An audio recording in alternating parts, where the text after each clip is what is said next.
What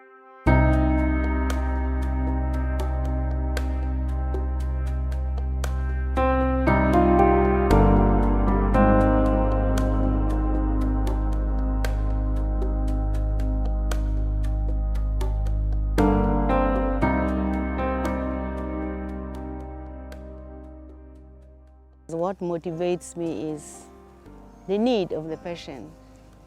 Other times when I'm coming from home, I do believe that what we do is not our own effort in doing it, but the Lord alone makes us do what we do. And when I'm called and I'm walking to the hospital, I say, Lord, go before me and do what I cannot do.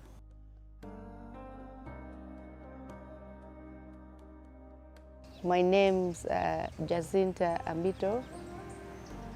a senior anesthetist and tutor of anesthesia.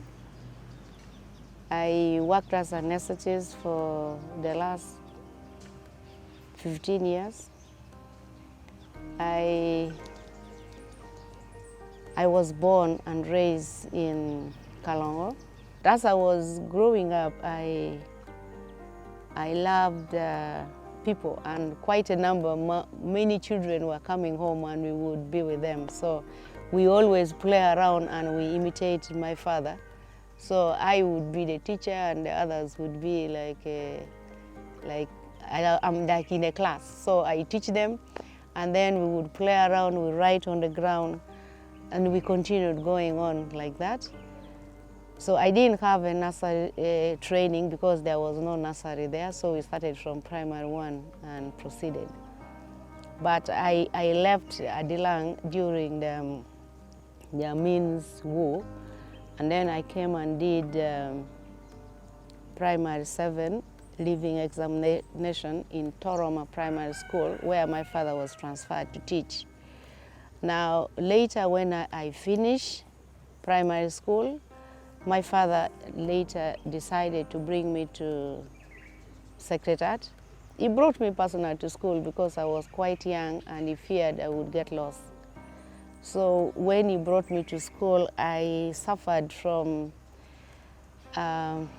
separation from my father because I'd never gone out of my home. And then it took me a long time to adjust and get back to the school. In the second semester, second term, I was able to mix up freely with the classmates, but I was kind of withdrawn most of the time. And I made friends with my colleagues. And then later, when we finished in 1985, that was the time of the takeover. And then I got it very difficult to get back home. But from Kitgum, I walked to reach home. And then during that time, interviews was being done, and I was advised to take up the interview. I just gave it a try because I didn't have passion for medicine. I used to see the nurses, they look attractive, but I had so much fear for needle pricks because now and then I was taken to the hospital and they would give me injection.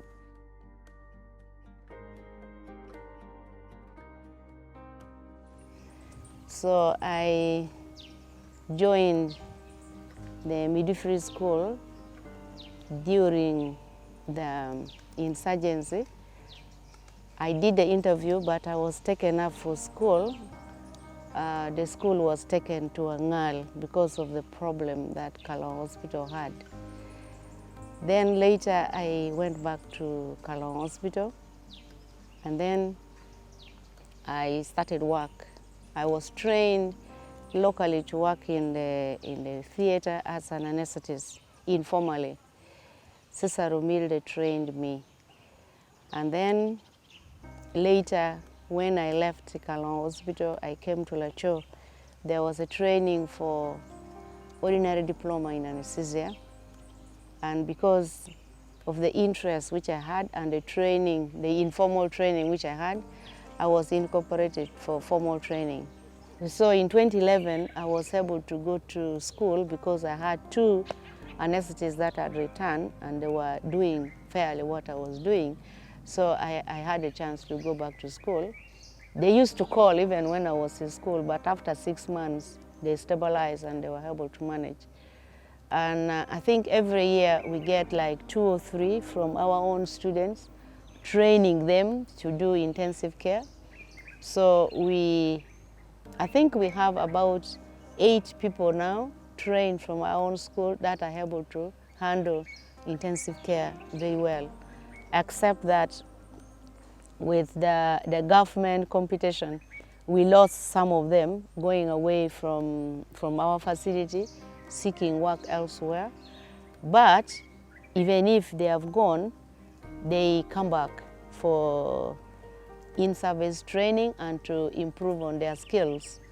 And the ones that have gone to Kampala, when we are referring patients, they are like people that we look at and then we go through them to get access to Mulago.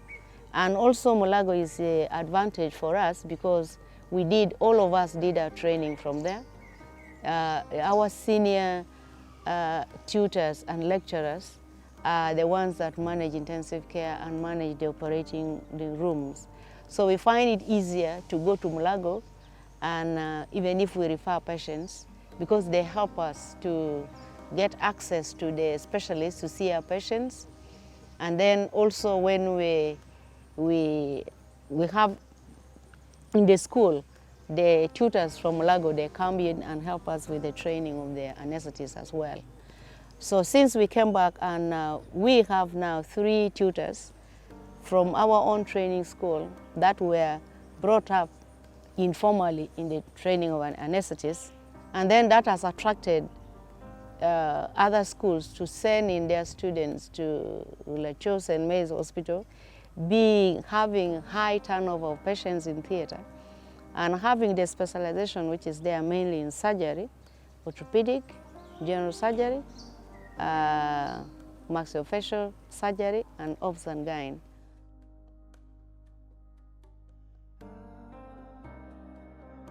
One of the things that I found really challenging for me is giving bad news, giving the truth of what is going to happen to the patient, to the relatives.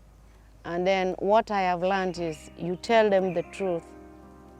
They do not want to hear what is true. And sometimes they can tell you now, since this is what is going to happen, let us take the patient home. And then you prepare them to see what is the outcome is likely to be. It may be bad, or it may not also be bad. But usually they take it that if you disclose to them and say, we are trying, patient is on a ventilator, we are not sure if he's going to make it, we are just trying. They see patients on a ventilator, paralyzed, not able to talk, they make conclusion the patient is already dead. But we try to talk to quite a number of close relatives, and then some of them bear with us. Some of them call for cars to come around and they tell you, stop the ventilator, let us take the patient home. And we need to go through the processes again. That is one of the challenges that we got. Another challenge is when the patient take longer than a week in the hospital, like for cases of long-term ventilation that we had was tetanus in children and adults. Now the family ran out of food. They begin to think the patient is going to die, and then relatives withdraw and go back home. Then when they see that the patient is still alive and is not dying, oftentimes they come back to the hospital when the patient is recovering. And then sometimes also patients, when they get well, they escape thinking the bill, not even asking about the bill, but thinking that it may be too much. We have some quite a number of patients escape without paying for the bill. But I noticed one Muslim man that came up with a brother. We had to go and buy drugs in Nairobi because magnesium sulfate was out of stock.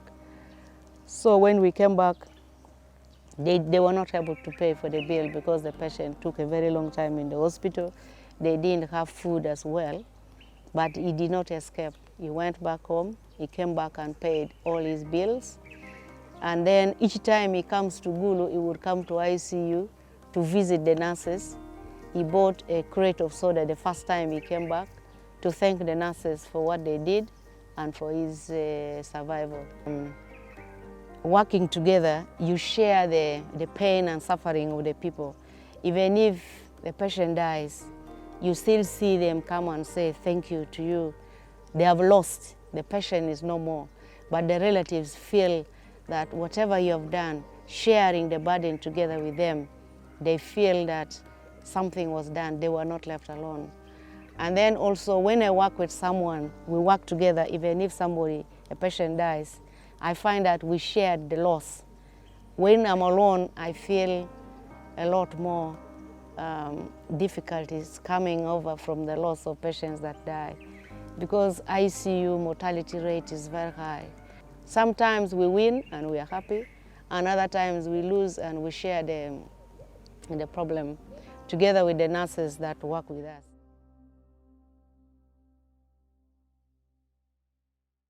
My life outside work is, I have some friends, I go and visit them, and then also I love to listen to storytelling, chatting with my friends, and of course prayers, conferences of prayers, personal prayer time, and then joining small Christian communities.